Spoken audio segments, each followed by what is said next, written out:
I never thought I'd be standing in a university conference room, facing 3 distinguished board members, forced to defend my pregnancy like it was a crime. But here I was, Rocky Carter, a 22-year-old Omega PhD scholar, hands trembling and throat tight with unshed tears. Dean Morrison looked at me like I was something dirty, something shameful, not a human being with feelings and rights. Mr. Carter, do you understand what damage your condition does to our institution's reputation? His voice dripped with disgust, each word carefully chosen to cut deeper. I placed my hands protectively over my still flat belly. Only 2 months along. Nobody knew yet. Nobody knew who had gotten me pregnant. One night, one charity gala, one alpha whose face still haunted my dreams, but whose name I didn't even know. Well, I knew it now, but that night in the darkness and champagne haze, we'd been strangers seeking comfort in each other. Sir, I can continue my research. My pregnancy won't affect my academic performance, I said, fighting to keep my voice steady even as my knees threatened to buckle. I've maintained a perfect GPA while conducting groundbreaking work in neural regeneration. That won't change. Performance? Board member Madden scoffed, closing his file with a sharp snap that made me flinch. You're an unmarried Omega who got himself into this situation. This university prides itself on family values, traditional structures, and moral integrity. You represent none of those things. The floor seemed to drop out from under me. Family values. As if I was some kind of criminal, some moral failure, just because I carried life inside me. I pushed back the tears, digging my nails into my palms until I felt the bite of pain. I wouldn't cry. I wouldn't give them that satisfaction, that victory. They wanted to see me broken, but I'd been through worse. The third board member, Professor Hendricks, leaned forward with false sympathy painted across her features. Rocky, we're not trying to be cruel. We're simply suggesting that perhaps a leave of absence would be best. For you, for the baby, for everyone involved. You could return after everything is resolved. Like my child was a problem to be fixed, erased, hidden away. The rage building in my chest threatened to explode, but I swallowed it down. With all due respect, ma'am, I don't need a leave of absence. I need support from an institution that claims to value academic excellence above all else. My research has brought international attention to this department. Your research means nothing if it comes packaged with scandal, Dean Morrison interrupted coldly. We have donors to consider, parents to reassure, a reputation to maintain. One person's academic achievements don't outweigh the faith's good. That's when it happened. The conference room doors suddenly swung open with enough force to make everyone turn. And everything changed in that single moment. A man entered, tall, broad-shouldered, wearing a sharp gray suit that probably cost more than my entire year's scholarship. But it wasn't his appearance that made my breath catch. It was his cedar and rain and something deeper. Something possessive and primal that called to every Omega instinct I had. My heart stopped completely. My alpha, the father of my child. The man who'd left me sleeping in a hotel room 3 months ago, disappearing before dawn without a trace. Is there a board meeting happening? His voice was low, controlled, but underneath I heard steel, heard authority that made even Dean Morrison straighten unconsciously. The dean shot to his feet, plastering on a smile so fake it was almost comical. Mr. Derek Reed, we weren't expecting you, sir. What an unexpected pleasure. I was barely 5 minutes outside this building when I received a call about my donation funds being discussed. Imagine my surprise. Derek scanned the room with sharp gray eyes that missed nothing, assessed everyone with the precision of a predator evaluating prey. And when his gaze landed on me, something flashed in those depths. Recognition, shock, and then something that looked dangerously like fury. My breath caught. He remembered. After all this time, after I'd convinced myself I was just another forgettable encounter, he actually remembered me. What exactly is this meeting about? He asked directly, setting his expensive leather briefcase on the table with a decisive thud that somehow felt threatening. Dean Morrison shifted uncomfortably, exchanging glances with the other board members. They clearly hadn't expected their biggest donor to personally intervene in what they'd assumed was a simple student disciplinary matter. This was supposed to be easy. Intimidate the pregnant Omega, force him out quietly, maintain their precious reputation. But now the game had changed entirely. Mr. Reed, this is an internal matter concerning student conduct. Student conduct? Derek's eyebrows rose, his tone turning glacial. That's interesting. I fund this university specifically to support brilliant young scholars, not to police their personal lives. So I'll ask again, what is this meeting about? The silence stretched uncomfortably. I stood frozen, unable to process what was happening. Why was Derek here? How did he even know about this meeting? And why did he look so angry on my behalf? Madden cleared his throat, clearly uncomfortable but pressing forward anyway. Mr. Carter is an unmarried pregnant Omega, and? Derek's single word cut like a knife through the room's tension. Since when did pregnancy become grounds for academic dismissal?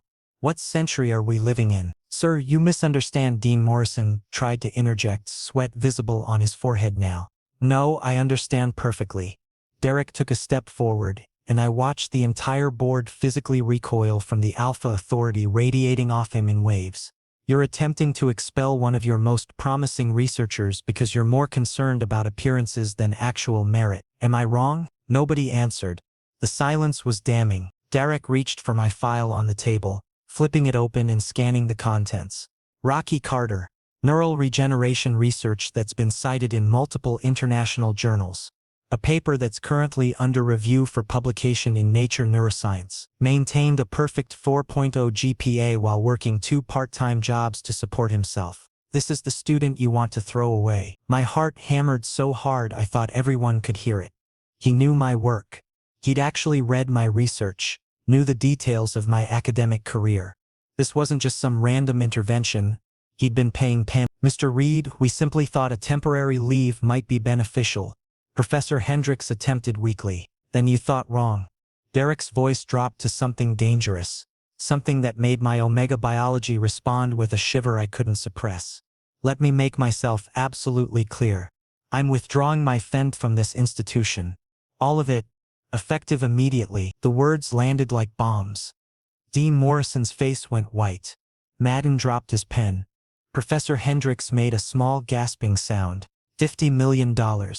Derek continued calmly, as if he hadn't just threatened to destroy their entire operating budget.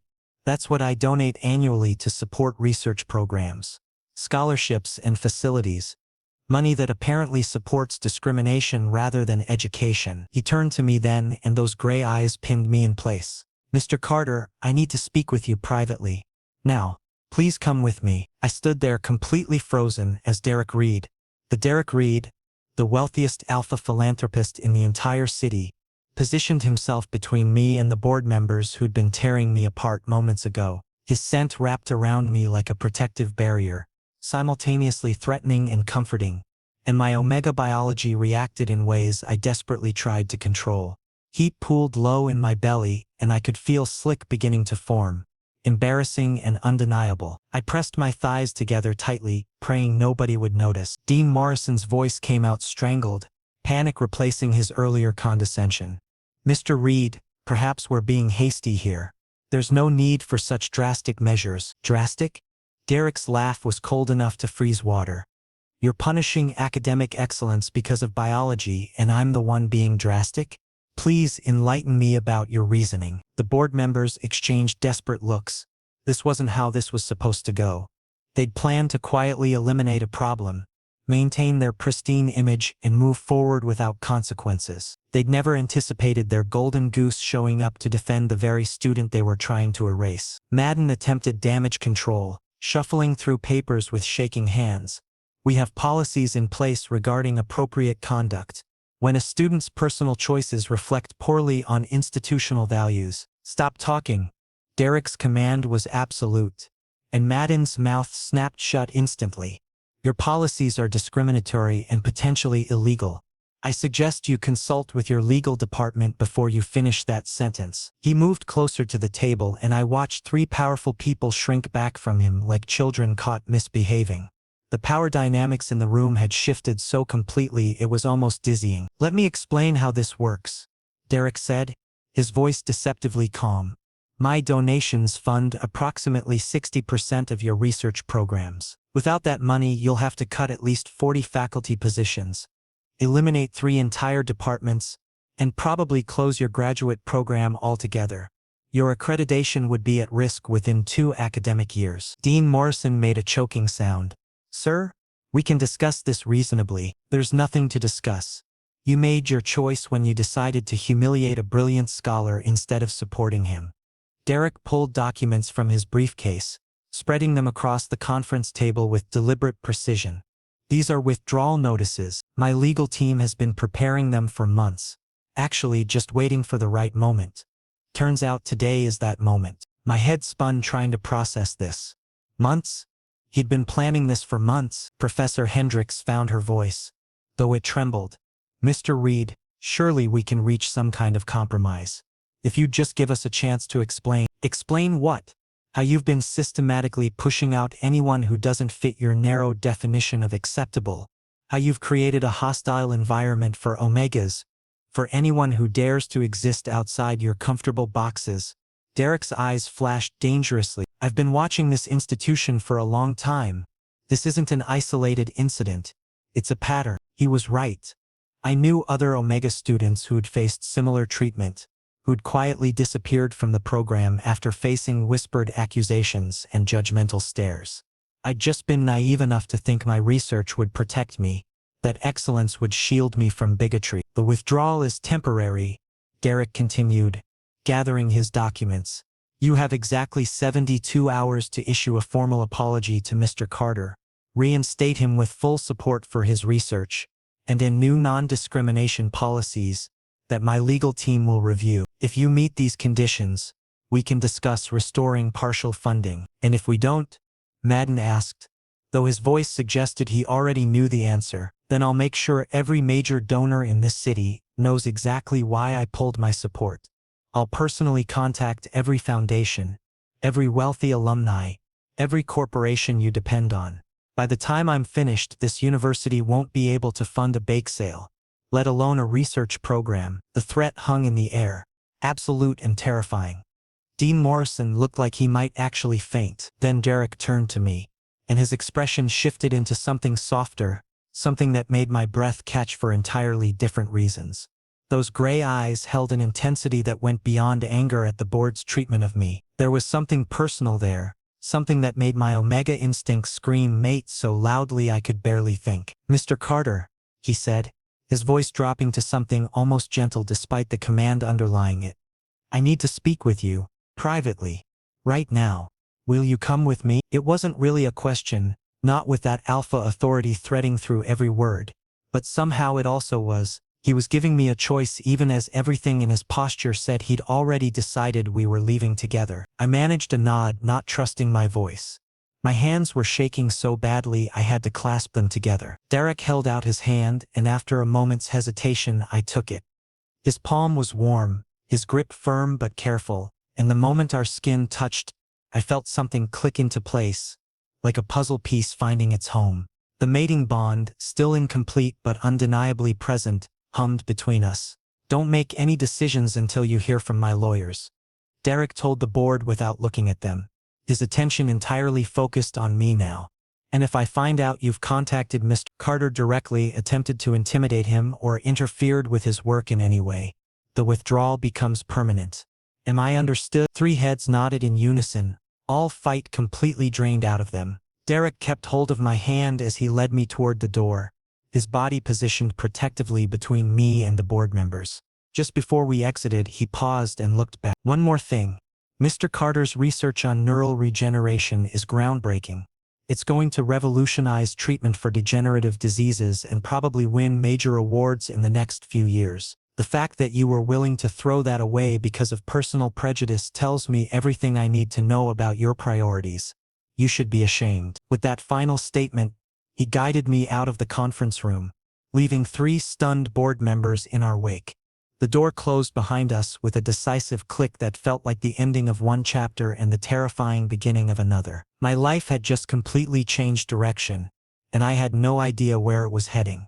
All I knew was that the alpha whose child I carried had just upended an entire institution to protect me, and I still didn't understand why. Derek led me through the hallway with his hand still wrapped around mine, his grip possessive but gentle, as if he was afraid I might disappear if he let go. Students and faculty members stared as we passed, their eyes wide with curiosity and speculation. Word would spread through campus like wildfire. Rocky Carter leaving with Derek Reed, the board meeting that ended in shouting, the threatened withdrawal of millions in funding. By tomorrow, I'd be the subject of every gossip session in every corner of the university. Right now, though, I couldn't bring myself to care. We reached the parking lot, and Derek guided me toward a sleek black Mercedes that probably cost more than I'd earn in a decade. He opened the passenger door, waiting until I slid inside before closing it carefully and walking around to the driver's side. The interior smelled like leather and his distinctive scent, and I found myself breathing it in deeper than necessary. He dismissed his driver with a brief gesture, and suddenly we were alone in the enclosed space. Just us. The tension and 3 months of unanswered questions hanging in the air between us. The silence felt suffocating. I watched him grip the steering wheel, his knuckles turning white from the pressure, jaw clenched so tight I could see the muscle jumping. He was controlling himself, holding back something massive, and I had no idea what would happen when that control finally broke. November 14th, the Grandview Hotel, the charity gala for children's hospitals. His voice came out rough, low, each word deliberate. My breath stopped completely. Goosebumps erupted across every inch of my skin. "You remember," I whispered, barely able to form the words. Every single second. He turned to look at me finally, and the intensity in those gray eyes nearly knocked me backward. "The way you laughed at my terrible joke about the ice sculpture, how you argued passionately about funding allocation for pediatric research, the exact shade of your eyes in the moonlight on that balcony, the taste of champagne on your lips when I finally kissed you." My heart hammered against my ribs. He'd remembered details I'd thought were lost to the haze of that night, moments I'd replayed obsessively in the quiet darkness of my apartment. "You told me your name was Finn," he continued, something like accusation mixed with hurt in his tone. "Finn Matthews. I spent 3 months searching for a person who doesn't exist." Guilt crashed over me in waves. I used my friend's ID to get into that event. Scholarship students don't usually get invited to galas where tickets cost $5,000. I just wanted to network, to meet potential research sponsors. I never met to meet me. The question hung between us, sharp-edged and painful, to complicate anyone's life. I finished quietly. "Especially not yours. When I woke up that morning and you were gone. I looked you up. Derek Reed, CEO of Reed Enterprises, philanthropist, one of the most influential alphas in the state, and I was just some nobody Omega student who'd crashed a party and made a massive mistake." Mistake? The word came out strangled, and before I could process what was happening, Derek had reached across the console to cup my face in his hands. "You think that night was a? What else could it be?" Tears burned behind my eyes, threatening to spill. "You left before I woke up. No note, no number, nothing. That's not how people act when they want it to someone again." "I left because I had an emergency board meeting in another city," he said, his thumb stroking my cheekbones with devastating gentleness. "I left my number on hotel stationery on the nightstand. I left a note saying I'd call you for breakfast, but when my assistant went back to check because you never responded, the room had been cleaned and everything thrown away." The revelation hit me like physical impact. "I left early. I couldn't face you in the morning light. Couldn't handle the rejection I was sure was coming. So I ran, and I've been searching ever since." His forehead pressed against mine, his scent overwhelming my senses. Every database, every university enrollment, every Finn Matthews in a 3-state radius. I hired investigators. I attended every academic conference, hoping to see you. I was going insane thinking I'd never find you again. Why? The question escaped before I could stop it. Why go through all that trouble for one night with a random Omega? His laugh was bitter, pained. Because it wasn't random. Because something clicked that night, something I'd never felt before. My alpha recognized you, claimed you on some fundamental level that had nothing to do with logic. I've never believed in fated mates before. But you made me question everything. I was trembling now, overwhelmed by the intensity of his confession, by the raw emotion in his voice. "And now you're pregnant." His eyes dropped to my belly, where our child was growing, barely visible yet but undeniably present. "Carrying my baby. Did you know? Did you plan to me if I hadn't walked into that meeting?" "I didn't know how to find you," I admitted, shame coloring my voice. I tried searching, but Derek Reed doesn't exactly have a publicly listed phone number. And even if I could have hacked you, what would I say? Hi. Remember that person you slept with 3 months ago? Surprise, you're going to be a father? You'd think I was trying to trap you, trying to use this pregnancy to get money or status or, stop. His command cut through my spiral. Look at me, Rocky. Really look at me. I forced myself to meet his gaze, to see past my own insecurities and fears. This baby is mine. You are mine. Not because of obligation or money or any of that garbage. Because from the moment I saw you on that balcony, something in me knew you were supposed to be part of a life. The pregnancy just confirms what my instincts were screaming all along. That's just biology talking. I started to protest. It's not. His grip tightened. Not painful but absolutely certain. I funded your research department specifically because I'd read your published papers. I've been following your academic career for months, impressed by your brilliance, your innovative approaches. When I saw your name on that file today, when I realized the researcher I'd been admiring and the omega I'd been desperately searching for were the same person, everything made sense. My world tilted sideways. You knew about my research before today? I've known about Rocky Carter the scholar for 8 months. I just didn't know Rocky Carter was my missing fin until I walked into that conference room and your scent hit me. He smiled and it was beautiful and terrifying. Fate has a twisted sense of humor. This is insane, I breathed. Probably, he agreed. But I'm not letting you go again. Not now that I've found you. You and our baby, you're mine to protect now. Say yes, Rocky. Say you'll let me be part of this. And looking into his eyes, feeling the truth of his words resonating through the incomplete mating bond between us, I realized I'd already made my choice the moment I let him lead me from that conference room. Yes, Derek took me straight to his penthouse apartment, and I was completely overwhelmed by everything. The sheer luxury, the protective energy radiating from him, the reality that my entire life had shifted in the span of an hour. The building was elegant, modern glass and steel reaching toward the sky. A doorman greeted us with respectful deference, calling Derek by name and offering me a warm smile that suggested he knew exactly who I was, though we'd never met. The elevator was private, requiring a keycard to access the top floor. As we ascended in silence, I became acutely aware of how close Derek stood, his presence filling the small space, his scent wrapping around me like a claiming in itself. When the doors opened directly into his penthouse, I stopped breathing for a moment. The space was massive. Floor-to-ceiling windows offered a panoramic view of the entire city. Furniture in rich neutrals suggested both elegance and comfort, and everything was immaculately maintained. This wasn't just wealth. This was refined taste combined with the kind of success most people only dreamed about. Come sit down, Derek said, guiding me toward a plush sofa in the living area. He moved with purpose, settling me onto the cushions as if I were fragile, precious. Before I could protest, he disappeared and returned with a soft cashmere blanket, draping it over my shoulders despite the apartment's perfect temperature. Then came a bottle of water, placed within easy reach on the side table. He knelt and carefully removed my worn sneakers, setting them aside. The care in every gesture made my throat tight with emotion. You're not going back to that university, he stated, sitting across from me, his tone brooking no argument.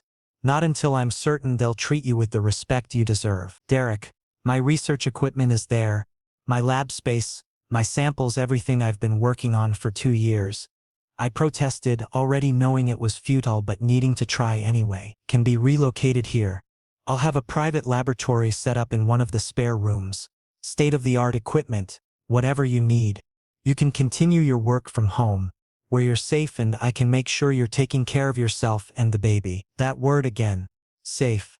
Something inside me cracked open at hearing it, at the absolute certainty in his voice that he would provide that safety. When was the last time I'd felt truly secure?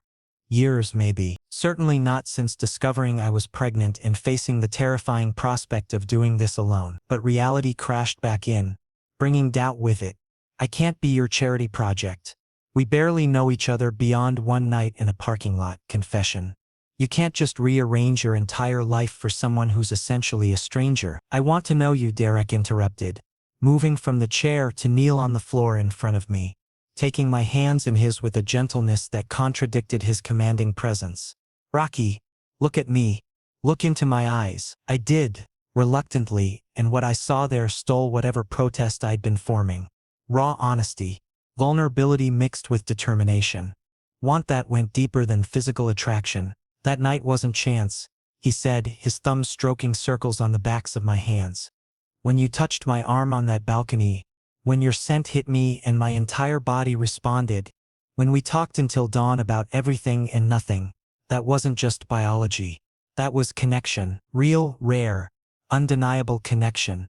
I didn't believe in concepts like fated mates or destined partners before you, but you made me reconsider everything I thought I knew. I laughed. The sound bitter and self-protective. Connection? You're rewriting history because I'm carrying your child. You feel obligated. I feel claimed, he corrected sharply. Do you know how many hours I've spent searching for you? My investigators thought I was losing my mind, obsessing over an omega whose real name I didn't know. And when I was reviewing research grant applications and came across your thesis proposal, I stayed up all night reading it, fascinated by your innovative approach to neural pathway regeneration. I had no idea you were the same person, but I was already invested in your success. My breathing turned shallow as emotions threatened to overwhelm me. This was too much, too fast, too intense. But your reputation, I managed, grasping for rational objections. Your business empire. When people find out you've taken in some random pregnant student, the gossip alone. You're not random, he said fiercely, his grip on my hands tightening. And I don't give a damn about gossip. Do you understand? I could buy that entire university if I wanted to. In fact, a slight smirk crossed his face. My legal team is already exploring acquisition options. What? I stared at him, shocked. He released one of my hands to pull out his phone, typing a quick message. Dean Morrison is currently meeting with my lawyers. The board has a simple choice: reinstate you immediately with a public apology and full support for your research, or watch their funding disappear permanently. Without my donations, they'll be bankrupt within 18 months. I buried my face in my free hand, suddenly exhausted by the whirlwind my life had become. This is too much. I can't process all of this. Everything's happening too fast, and I don't know how to handle any of it. Derek pulled me into his arms instantly, and his scent washed over me, calming my racing heart in a way that only a true mate could. I pressed my face against his chest, feeling the steady rhythm of his heartbeat, letting it ground me. I know this is overwhelming, he murmured into my hair. I know I'm pushing hard and moving fast. But Rocky, I already lost you once. That morning when I came back to the hotel and you were gone. When I searched everywhere and couldn't find any trace of you. I'm not going through that again. I won't risk losing you a second time. His arms tightened around me, protective and possessive in equal measure. You're safe here, with me. And I'm going to make sure you stay that way. Both of you. His hand moved to rest gently on my stomach, where our child grew. I don't care what it takes or who I have to fight. You're mine to protect now. I should have been frightened by the intensity of his claim, by how quickly he was weaving himself into my life. Instead, I felt something I hadn't experienced in longer than I could remember. Hope. Hope that maybe I wouldn't have to face single parenthood alone. Hope that the connection I'd felt that night had been real, not just my imagination. Hope that someone finally saw me as worthy of protection, of care, of devotion. Okay, I whispered against his chest. Okay, I'll stay. His relieved exhale stirred my hair, and I felt his lips press against the top of my head in a gesture so tender it made my eyes burn with unshed tears. Thank you, he said softly. Thank you for trusting me with this. I won't let you down. And somehow, despite all logic and reason, I believed him. Over the next several weeks, something beautiful and unexpected developed between us. Derek kept every promise he'd made. Within 3 days, he transformed one of his spare bedrooms into a fully functional research laboratory, complete with equipment that surpassed what the university had provided. He'd arranged for my samples and data to be transferred, hired an assistant to help with the setup, and gave me complete freedom to continue my work. The university issued a formal public apology, citing procedural errors and miscommunication, though everyone knew the truth. I was invited to return with full honors, but I declined. Working from home felt right, felt safe in ways that campus never had. A routine emerged naturally.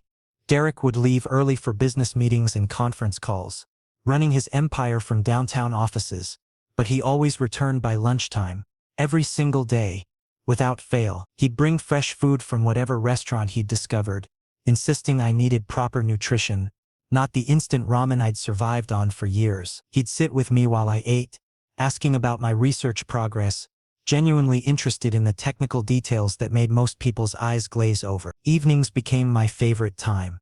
We'd settle onto the oversized sofa, sometimes talking for hours about everything: his childhood as the only child of demanding parents, my experience growing up in the foster system, our dreams for the future. I discovered that Derek wasn't just the ruthless businessman the media portrayed. He had a dry sense of humor that caught me off guard, a love for classic literature that matched my own, and surprising gentleness when he thought no one was watching. He was also incredibly perceptive. When I mentioned craving chocolate-covered strawberries at midnight, they appeared in the refrigerator the next day. When I complained about back pain from hunching over my microscope, he'd scheduled a prenatal massage before I'd finished the sentence. When I grew quiet and withdrawn, processing the massive changes in my life, he gave me space but stayed close enough that I knew I wasn't alone. But there was one thing creating tension between us, one unspoken element growing more obvious with each passing day: the incomplete bond. Derek touched me constantly, holding my hand while we watched movies, brushing hair from my face while I worked, pulling me against him on the sofa while we talked. But he never pushed for more. No claiming bite, no physical intimacy beyond chaste kisses and careful embraces. And my omega biology was going insane. The pregnancy hormones made everything more intense. I wanted him desperately, constantly, in ways that left me aching and frustrated. But he maintained careful distance, always pulling back before things could progress. And I didn't understand why. One evening my patience finally shattered. I emerged from my room as he was bringing dinner, my belly now prominently rounded at 16 weeks. Visible proof of the life we'd created together. "Why are you avoiding me?" I asked abruptly, blocking his path in the hallway. He stopped, surprise flickering across his features. "I'm not avoiding you. We spend almost every waking hour together." "Physically, Derek. Why won't you touch me? Really touch me?" Frustration made my voice sharp, years of rejection and insecurity bubbling to the surface. "You said I was yours. You said this baby was yours. But you keep this careful distance like I'm something fragile that might break. And I need to know, am I not attractive to you anymore? Does the pregnancy repulse you? Because if that's the case, just tell me now so I can stop wondering." The dinner tray hit the floor with a crash, food scattering across the hardwood as Derek moved faster than I'd ever seen him move. Suddenly I was pressed against the wall, his body covering mine, carefully positioned to avoid my belly, his scent flooding my senses so intensely I gasped. "Not attracted to you?" His voice came out as a growl, pure alpha dominance rolling off him in waves. "Rocky, I lie awake every night breathing in your scent, fighting every instinct I have. I take cold showers at 3 in the morning because wanting you is driving me out of my mind. I physically restrain my alpha every single day because you're vulnerable right now, and I refuse to make you feel like I only want you because of biological imperative or pregnancy hormones." His face was inches from my neck, his breath hot against my scent gland, lips barely grazing the sensitive skin there. I whimpered, unable to stop the sound. "I want to claim you," he continued, voice rough with barely contained need. "I want to bite you right here," his mouth pressed against the spot where a mating mark should go. "Make you permanently mine in every way that matters. But I need more than your body, Rocky. I need your heart, your trust, your genuine willingness, not just heat-driven desperation. When I claim you, I want you completely certain. No doubts, no fears, no wondering if this is just chemistry." Tears spilled down my cheeks as the truth of his words hit me, as I finally understood the gift he was offering.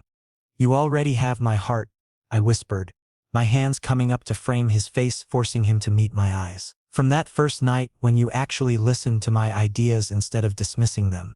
When you defended research funding for programs nobody else cared about. When you saw me as a person, not just an omega to be categorized and controlled. I fell for you then, dear." Everything since has only made it deeper. Something broke in his expression, vulnerability flooding in where alpha dominance had been. "Rocky, claim me?" I said clearly, no hesitation in my voice. I'm ready. I've been ready. I want to be yours completely, permanently. I choose this. I choose you. His mouth crashed onto mine with desperate hunger, the kiss searing and possessive and perfect. His tongue swept in, claiming dominating, and I moaned into it, finally getting what I'd been craving. Then he lifted me, so careful of my belly, cradling me against his chest as he carried me toward his bedroom. When he laid me on his bed, I was trembling with anticipation, with want, with absolute certainty that this was right. And when he finally claimed me, when his teeth sank into my neck and the mating bond snapped into place, complete, permanent, unbreakable, I felt whole for the first time in my entire life. The connection flooded through me, emotions and sensations and absolute belonging washing away every doubt I'd ever had. This was home. He was home. And nothing would ever change that. 4 months later, I stood in a university lecture hall. But everything had changed. I wasn't Rocky Carter, terrified student facing expulsion, anymore. I was Rocky Reed, claimed mate of Derek Reed, wearing a platinum wedding band and an engagement ring that caught the light with every gesture, my 7-month pregnant belly obvious beneath the custom-tailored maternity clothes Derek insisted on buying. Dean Morrison personally escorted me everywhere now, obsequiously apologetic, falling over himself to accommodate my every need. Board members greeted me with forced smiles and nervous pleasantries. Madden had sent a written apology so groveling it was almost embarrassing. The power dynamics had shifted completely, and while part of me took satisfaction in their discomfort, mostly I just felt tired of the pretense. The real joy wasn't in their changed attitudes. It wasn't in the preferential treatment or the whispered gossip that followed me through campus. The real joy was in the little moments. Like right now delivering a guest lecture on my research findings, because Derek had insisted my work deserved to be shared, while he sat in the back row watching me with unmistakable pride. Like the evenings we spent in the nursery we'd prepared together, arguing good-naturedly about whether the walls should be painted soft blue or warm gray, eventually compromising on both colors in an ombre effect. Like the way he massaged my swollen ankles every night without being asked, or brought me bizarre food combinations when pregnancy cravings struck at odd hours, or told me constantly that I'd never looked more beautiful than I did carrying our child. Our life wasn't perfect. No life truly is. We had disagreements about everything from my insistence on continuing research until the last possible moment, to his overprotective tendencies that sometimes bordered on smothering. But it was real, built on genuine affection and growing love rather than just biological imperative. Today I was presenting my final thesis defense, a formality really, since my research had already been accepted for publication in 3 major journals. Derek had arranged for the defense to happen in a comfortable seminar room rather than the intimidating main hall, ensuring I could sit when needed and had easy access to water and snacks. I was midway through explaining my latest findings when sharp pain lanced through my abdomen, strong enough to make me grip the podium for support. I looked up, finding Derek immediately. He was already on his feet, aka instincts clearly sensing something wrong before I'd even made a sound. Rocky? Dr. Williams, my thesis advisor, asked with concern evident in her voice. Are you all right? Do you need to sit down? I'm fine, I started to say, but another contraction hit, harder this time, stealing my breath. I looked down and saw the puddle forming beneath my chair. Oh, my water just broke. The room erupted into controlled chaos. Derek was beside me in seconds, his face calm but his eyes betraying the panic he was barely containing. He scooped me up effortlessly, cradling me against his chest. Hospital. Now, he announced to the room at large, already moving toward the door. But the defense isn't finished, I protested weakly, even as another contraction made me gasp and clutch his shirt. Dr. Williams smiled, genuine warmth radiating from her. Your thesis was unanimously approved 2 weeks ago, Rocky. This presentation was purely ceremonial. Go have your baby. And congratulations on both achievements. The drive to the hospital was a blur of pain and Derek's steady presence, his hand gripping mine, his voice low and soothing even though I could feel his anxiety through our bond. The mating mark on my neck pulsed with each contraction, our connection allowing him to sense every wave of pain I experienced. Labor was brutal. Hours of increasing agony, of breathing through contractions, of Derek's hand in mine, I was probably breaking bones. But he never complained, never pulled away. He stayed right beside me, wiping sweat from my forehead, whispering encouragement when I was certain I couldn't go on. "You're incredible," he murmured during a brief respite between contractions. "So strong. So brave. I'm in awe of you, Rocky. Completely in awe." "Love you," I managed to gasp out before the next wave hit. "Love you so much." "I love you too. You and our baby. More than I ever thought possible." Then the final push, the moment of overwhelming pressure and pain and effort, and suddenly, a cry. High-pitched, indignant. "Absolutely perfect. It's a boy," the doctor announced, holding up our son, red-faced and squalling, and the most beautiful thing I'd ever seen. Healthy and strong. They cleaned him quickly and placed him on my chest, skin-to-skin contact immediately calming his cries to small hiccuping sounds. I looked down at him in wonder. This tiny person we'd created. This perfect combination of both of us. He had Derek's nose, my mouth, and eyes that would probably change color but currently looked like dark gray storm clouds. "Hi, baby," I whispered, tears streaming down my face. "We've been waiting for you." Derek leaned over us both, one hand gently touching our son's downy head. And when I looked up at him, tears were running freely down his face too. I'd never seen him cry before, not once in all our months together. "He's perfect," Derek breathed. "You're both perfect. I don't deserve this, deserve you. But I'm going to spend the rest of my life being worthy of what you've given me." "We saved each other," I said softly, exhausted but happier than I'd ever been. "That's what mates do." Our journey had started with humiliation and fear, with secrets and uncertainty.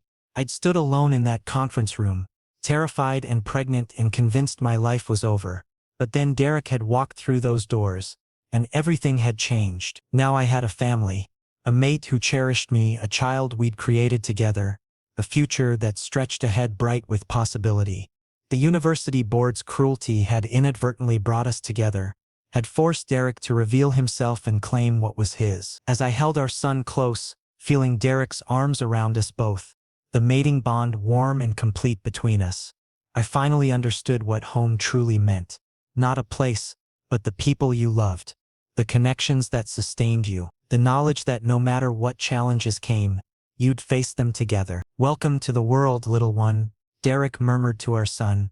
"You have no idea how loved you already are." And in that moment, surrounded by the family I'd never dared to dream I could have, I felt complete, whole, finally perfectly home. Our forever was just beginning.